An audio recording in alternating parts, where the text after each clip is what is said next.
একটি হলেও বৃক্ষরোপণ করব জনে জনে, সবুজ দেশের সুস্থ বাতাস লাগুক সবার প্রাণে। গাছের ছায়ায় গাছের মায়ায় শান্তি সুখের বাণী।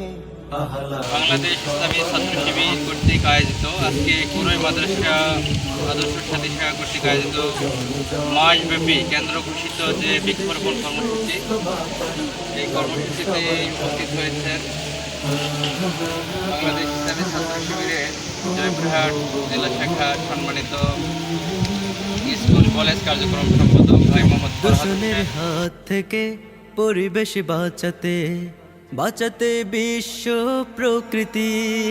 এসো একটি করে বৃক্ষরোপণ করি, গাছেরও প্রাণ একটি হলেও বৃক্ষরোপণ করব জনে জনে, সবুজ দেশের সুস্থ হাওয়া লাগুক সবার প্রাণে। এসো সবুজে সবুজে দেশটা গড়ি, এসো একটি করে বৃক্ষরোপণ করি।